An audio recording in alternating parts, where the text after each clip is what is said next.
ভালোবাসা দিবসের ইতিহাস 14 ফেব্রুয়ারি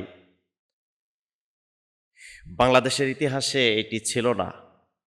এটি 1993 সালে বা 99 সালে এদেশের কিছু হলুদ মিডিয়া, দালাল মিডিয়া কর্মী কিছু, এরা এদেশে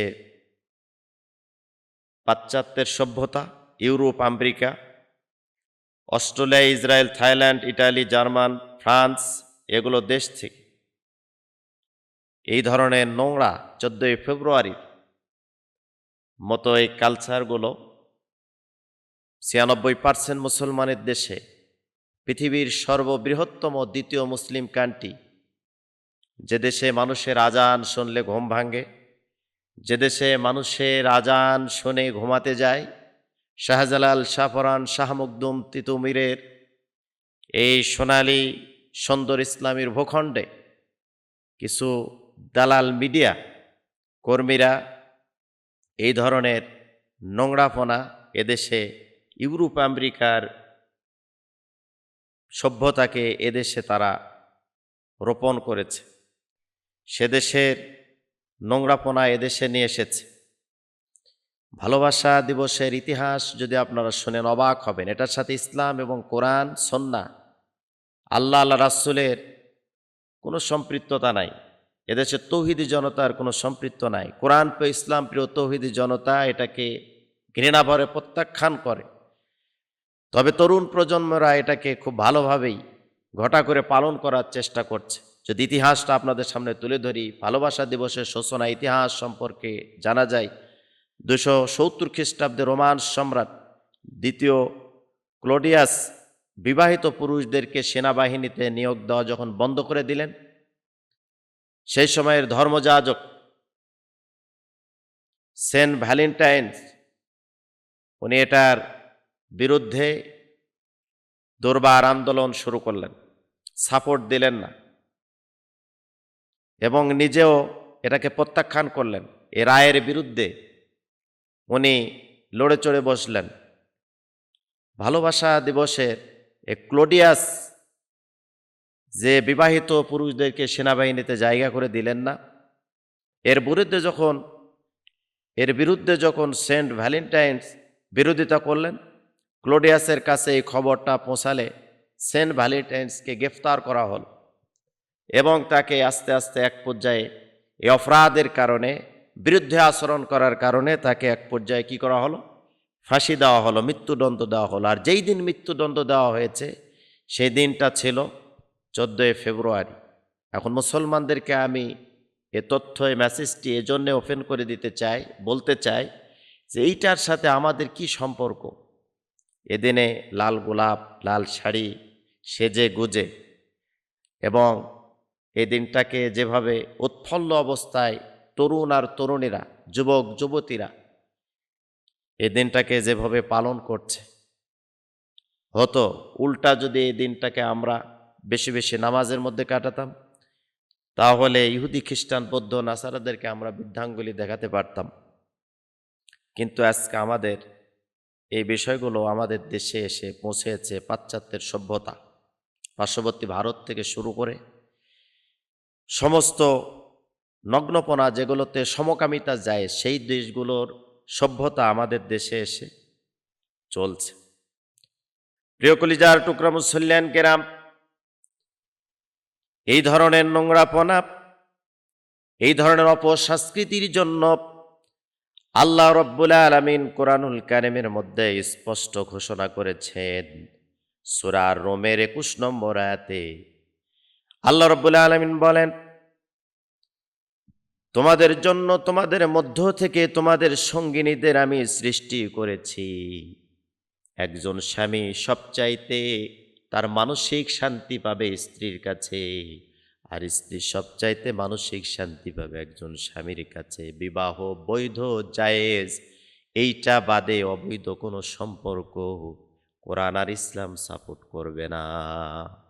কিন্তু 14 ফেব্রুয়ারিতে যে ঘটনাটা ঘটছে, এদেশের একজন অন্যায় করবে, জুলুম করবে। আপনারা জানেন ইতিপূর্বে যে দেশে বেশি জেনা ব্যভিচার চলে, সমকামিতা চলে, যুগে যুগে কালে কালে আল্লাহ রাব্বুল আলামিন তাদেরকে দৃষ্টান্তমূলক শাস্তি দিয়েছেন এবং মাটির নিচে গেড়ে দিয়েছেন এবং ভূমিধস ভূমিকম্পর মতো বিভিন্ন মহামারী বিভিন্ন গজব আর আযাব দিয়ে পাপিষ্ঠ জাতিদেরকে আল্লাহ রাব্বুল আলামিন দৃষ্টান্ত শাস্তি দিয়েছিলেন। কারণ হচ্ছে সেই দেশে পাপ বেড়ে গিয়েছিল।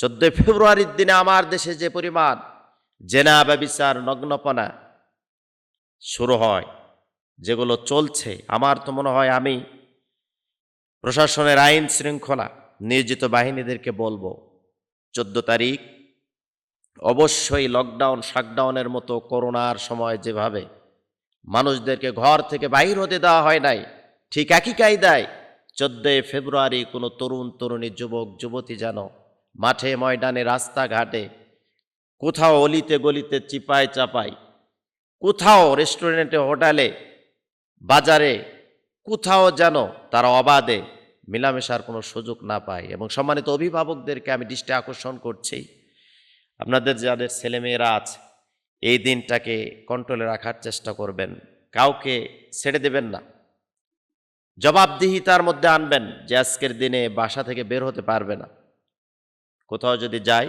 বলে যেতে হবে, কারণ আপনার সন্তান অপরাধ করবে, জেনার সাথে লিপ্ত হবে, অবৈধ সম্পর্ক অবৈধ শারীরিক সম্পর্কে যখন যুক্ত হবে সম্পৃক্ত হবে, এটার পুরো দায়িত্ব অভিভাবকদের কাঁধে উঠবে। কিয়ামতের দিনে এটার শাস্তি আপনার একটা পার্সেন্ট ভোগ করতে হবে। এজন্য যেই সভ্যতার যে সংস্কৃতি পাশ্চাত্যের যেই নগ্নপনা এবং জেনা ব্যভিচার সমকামিতার সাথে বাংলাদেশের তৌহিদি জনতার, এবং আমি বিনয়ের সাথে অনুরোধ করব আমার দেশের যুবকেরা তাফসির মাহফিল ভালোবাসে, ইসলামী সংস্কৃতি ভালোবাসে, বর্তমানে যাত্রা এবং কনসার্ট ভ্যারাইটি শো পুতুল নাচের মতো এই জাতিবিদ্বেষী যুবক তরুণদের মেরুদণ্ড ভেঙে ফেলার মতো যে অপসংস্কৃতি ছিল, এটি বর্তমানে 2025 সালে এসে ইনশাল্লাহ সেটা নিম্ন কোঠায় চলে গেছে। আমি বিনয়ের সাথে তরুণ আর যুবকদেরকে বলবো এই দিনটাকে নিজেকে কন্ট্রোল করে অবৈধ সম্পর্কে নিয়োজিত না হয়ে 14 ফেব্রুয়ারির দিন থেকে একটা শপথ নিতে হবে, আমরা 5 ওয়াক্ত নামাজ পড়ব। 14 ফেব্রুয়ারির দিন থেকে আমাদের শপথ নিতে হবে অবৈধ কোনো সম্পর্কের সাথে মুসলমানদের কোনো সম্পর্ক নাই। তরুণ আর যুবকেরাও এই ধরনের কোনো জেনা ব্যভিচার পাপাচারের সাথে লিপ্ত থাকতে পারবে না, কারণ হিন্দু বৌদ্ধ খ্রিস্টানদের সভ্যতার সাথে আমাদের কোনো সংস্কৃতির সাথে আমাদের সংস্কৃতির কোনো মিল নাই। আল্লাহ পাক আমাদের সকলকেই কোরআন হাদিস মনে প্রাণে বিশ্বাস করে মেনে আমরা মুসলমানদের অস্তিত্ব টিকিয়ে রাখতে হলে মমতাজ, আজকে আমি শেষ কথা বলি যে এই হলুদ মিডিয়ার দালাল মিডিয়াগুলো দেখবেন মমতাজ পরিমণি আর হিরো আলমের মতো নোংরা নর্তকী মহিলাদের পিছে পিছে তারা সকাল থেকে সন্ধ্যা পর্যন্ত মিডিয়া নিয়ে দৌড়াদৌড়ি করে।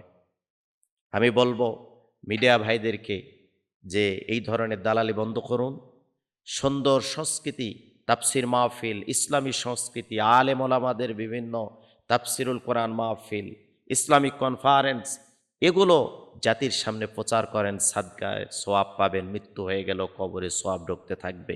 সারা বছর এই ধরনের পতিতালয় মেয়েদের পিছে পিছে ক্যামেরা নিয়ে ঘুরে ঘুরে সেগুলো মিডিয়ার সামনে প্রচার করলে ইহকালেও সংকটে পড়বেন, পরকালেও জাহান্নামের শাস্তি আপনার জন্য অপেক্ষা করছে।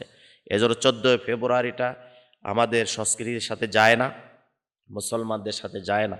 এজন্য বিনয়ের সাথে আমি অনুরোধ করব, বৈধ যদি প্রয়োজন হয় তাহলে অবৈধ সম্পর্ক না করে বিবাহিত বৈধ সম্পর্কের সাথে জড়িয়ে পড়ুন। এবং এই 14 তারিখে ইচ্ছা করলে আপনি বৈধ বিবাহ করতে পারেন এবং নামাজ পড়তে হবে, কোরআন তেলাওয়াত করতে হবে। এটা উল্টা আমরা তাদেরকে যেন এটার দাঁত ভাঙ্গা জবাব দিতে পারি যে আমরা ওই ধরনের নগ্ন পাপাচার কোনো সংস্কৃতির সাথে আমরা নাই, আমরা আছি কোরআনের সাথে, ইসলামের সাথে, আল্লাহ রাসূল এবং আল্লাহর যেই দিন সে দিন প্রতিষ্ঠান আন্দোলনে আমরা আছি। আল্লাহ পাক আমাদের সকলকেই এই জীবন বিধ্বংসী এবং পাপাচার সমাজকে নষ্ট করা, দেশকে নষ্ট করা, পরিবারকে নষ্ট করা, নিজের জীবনকে নষ্ট করা 14 ফেব্রুয়ারির মতো এই জেনা দিবস, পতিতালয় দিবস এবং পাপাচার দিবস, এগুলো থেকে যুবক যুবতী তরুণ তরুণীদেরকে আমি কোরআনের মেসেজগুলো দিলাম। আল্লাহ পাক আমাদের সকলকে যেন এখান থেকে ফিরে আসার তৌফিক দান করেন, সকলে বলছি আমিন।